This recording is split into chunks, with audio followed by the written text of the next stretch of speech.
Gujarat has leveled baseless, false, shameful and malafide allegations.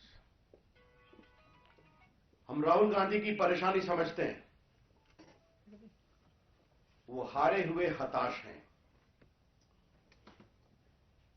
देश के लोगों ने उनको दिल्ली में हरा दिया, केंद्र में, प्रदेशों में हार रहे हैं, बाई इलेक्शंस में हार रहे हैं। अब जनता कांग्रेस पार्टी को म्युनिसिपैलिटी के लायक भी नहीं समझती।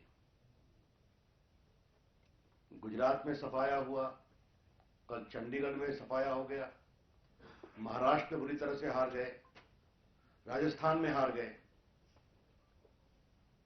तो राहुल गांधी बार बार अपनी पार्टी को अपनी अगुवाई में हरा रहे हैं, इसलिए हताश हैं।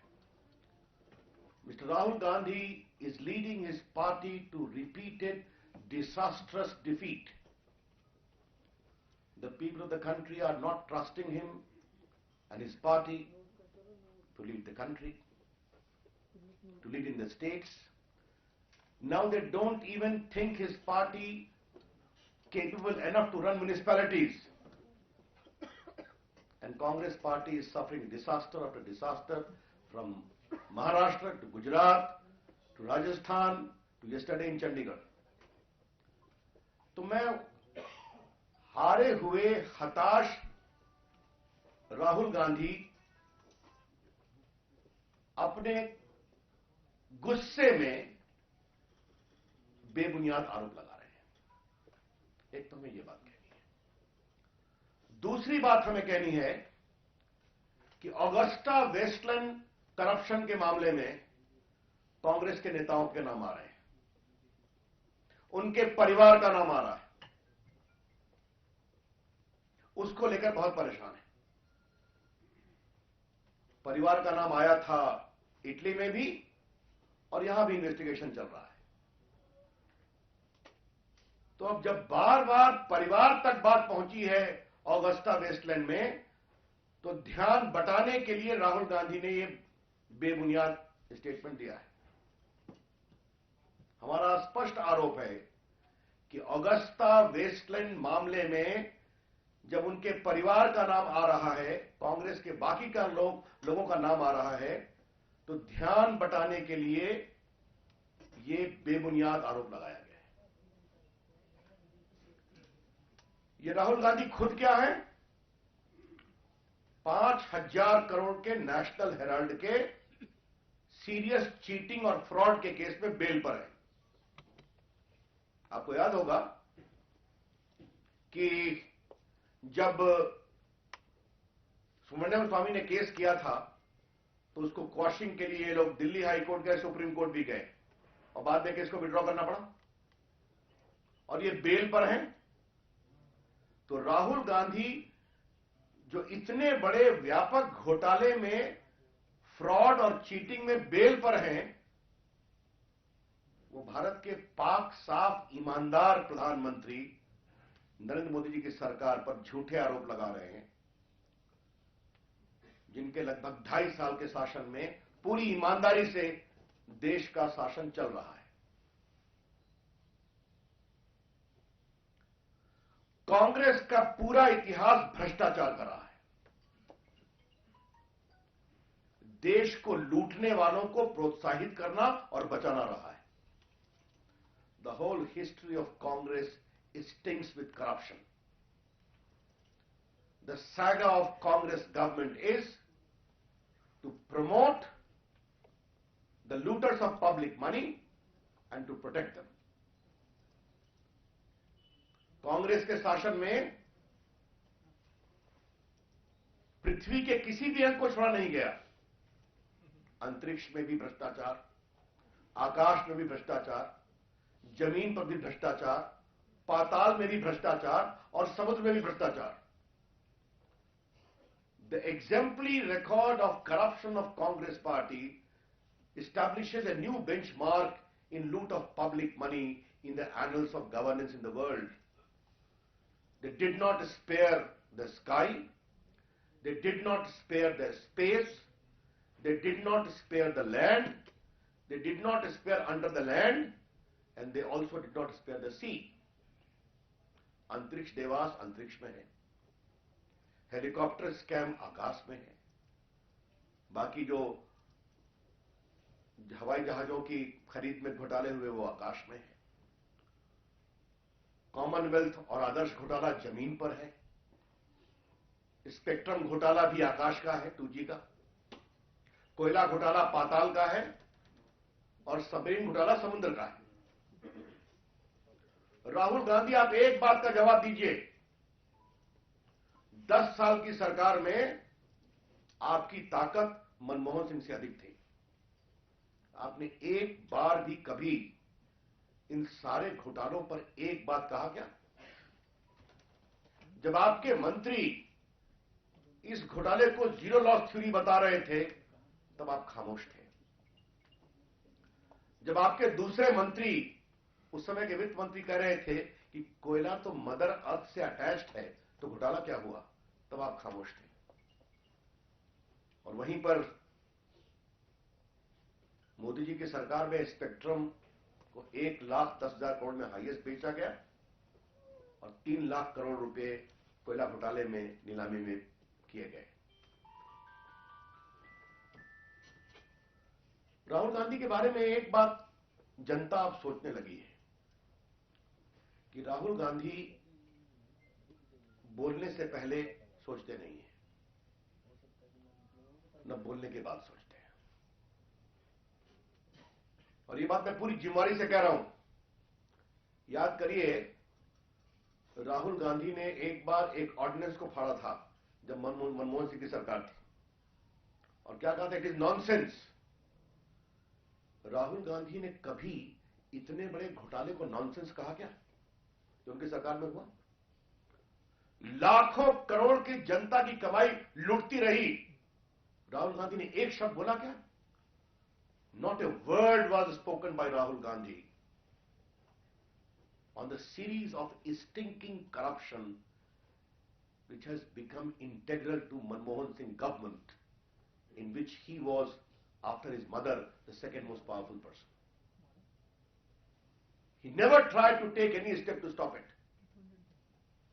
और तो और, जब उनके अपने बहनोई हरियाणा सरकार और राजस्थान सरकार की अपनी सरकारों के दबाव देकर भ्रष्टाचार से लाखों करोड़ों कमा रहे थे, तब इन्होंने कुछ कहा क्या? यह है राहुल गांधी का इतिहास। और हमारे गंगा के समान पवित्र प्रधानमंत्री, जिनका पूरा व्यक्तित्व ईमानदारी की पराकाष्ठा है, उनके बारे में बेबुनियाद आरोप लगा रहे हैं। ये सारे आरोप खींच में लगा रहे हैं, ये सारे आरोप इसलिए लगा रहे हैं कि जनता उनकी बात सुन नहीं रही है। नोटबंदी का विषय, और इसका एक आप सीरीज देखिए, पहले बेबुनियाद आरोप कभी संघ पर लगाना, कभी किसी पर लगाना, फिर नोटबंदी का विषय उठाया। नोटबंदी भारत को काले धन से मुक्त कराने का एक ऐतिहासिक प्रयास है। भारत में आतंकवाद की जड़ों को कमजोर करना, माओवाद की जड़ों को कमजोर करना, भ्रष्ट लोगों को पकड़ना। और मुझे बहुत गर्व है अपने प्रधानमंत्री पर, जितनी सख्ती से काले धन के खिलाफ रोज कार्रवाई हो रही है। आप देख रहे हैं, आज भी हुई है। इनकम टैक्स को पूरी छूट दी गई है। तो जनता उनकी बात सुनती नहीं, जिसका लेटेस्ट एग्जांपल मिला कल के चंडीगढ़ के चुनाव के रिजल्ट में। और वहां मैंने देखा कांग्रेस का स्टेटमेंट कि भाजपा को खाली मध्य और उच्च वर्ग के लोगों में जीत मिली है। राहुल गांधी तो होमवर्क कभी करते नहीं है। भाजपा चंडीगढ़ में सारे जो गरीब मजदूरों के वार्ड हैं, वहां भी 9,000 10,000 वोट से जीती है। तो बार बार वो हार रहे हैं, तो उसकी खींच है कि नोटबंदी पर उनके पूरे बेबुनियाद आरोपों का कोई असर नहीं पड़ रहा है। तो अब ये आरोप लगाए चले जा रहे हैं। मैं इसकी भर्त्सना करता हूं। I condemn the irresponsible, shameful, baseless allegations of Rahul Gandhi with all the content it deserves. जनता कभी इस पर विश्वास नहीं करेगी। बेबुनियाद झूठे आरोप लगाना उनकी फितरत में हो गया है। ये बार बार वो लगाते रहे हैं। इसलिए एक भ्रष्टाचार के सबसे बड़े संरक्षक के रूप में 10 साल से अपना राजनीतिक आचरण करने वाले राहुल गांधी से और कोई अपेक्षा हो नहीं सकती है।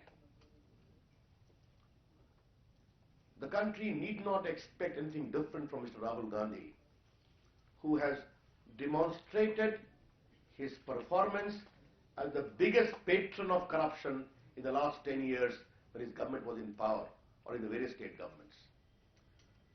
तो मित्रों, मुझे अपनी ओर से बहुत ही स्पष्टता से कहना है और एक बात मुझे और कहनी है। ये विषय सुप्रीम कोर्ट में गया था जो आरोप ने लगाया। सुप्रीम कोर्ट ने एक नहीं 3 बार ऑब्जर्व किया कि this is no allegation, there must be some proof. अब बाकी मैं पेंडिंग केस पर कुछ नहीं बोलना चाहूंगा, लेकिन ये मैं इसलिए कह रहा हूं कि सुप्रीम कोर्ट के ऑब्जर्वेशंस बार बार मीडिया में आए हैं, छपे हैं विस्तार से। तो न कभी होमवर्क करना,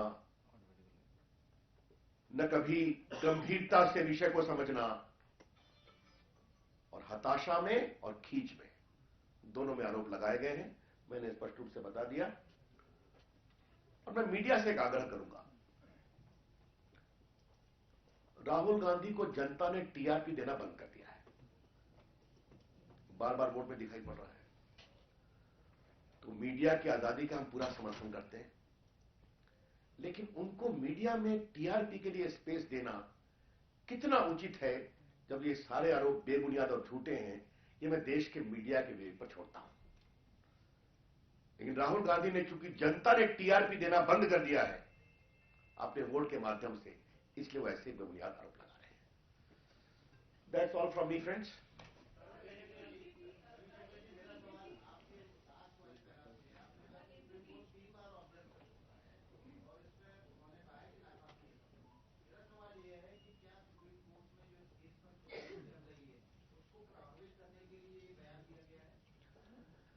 अब ये बात आपको राहुल गांधी से पूछना चाहिए। अगर राहुल गांधी अपने पार्टी के उपाध्यक्ष हैं, जिनको अध्यक्ष बनने की कवायद के लिए कांग्रेसी बेहाल हैं कई वर्षों से, तो ये उनको सोचना चाहिए कि जो मैटर सुप्रीम कोर्ट में पेंडिंग है, 3 बार ये टिप्पणी आई है, तो फिर उस तरह के बेबुनियाद आरोप लगाना कितना उचित है।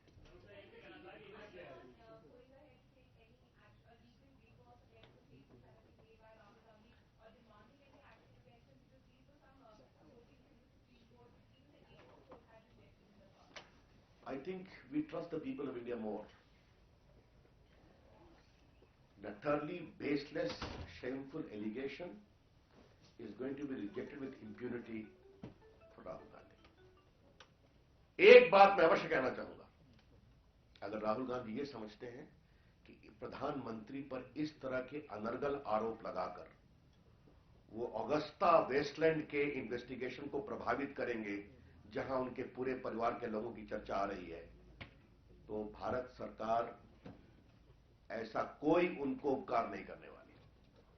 सीबीआई ईमानदारी से काम करेगी और किसी दबाव में नहीं आएगी।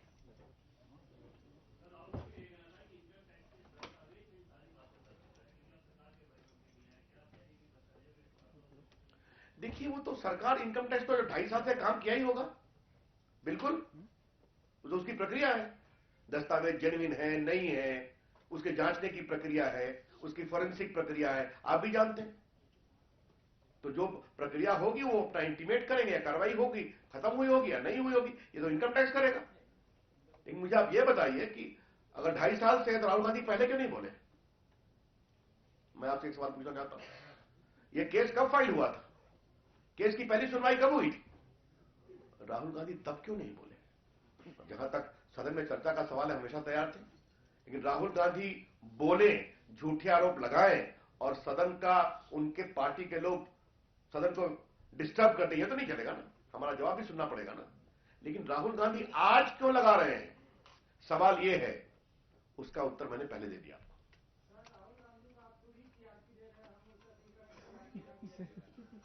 नहीं, अगर उनके इस झूठे शर्मनाक बयान का हम जवाब नहीं देते तो बड़े गुणी पत्रकार ठाकुर जी क्या लिखते कि भाजपा ने जवाब तक नहीं दिया, इसलिए आया।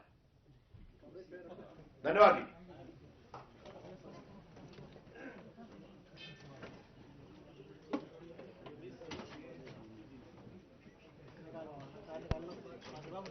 अरे भाई थोड़ा सा सब्र कर लो।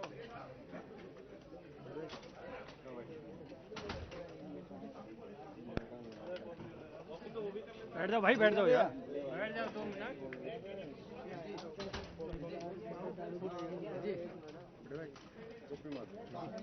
एक मिनट, अरे भाई बैठ जाओ यार।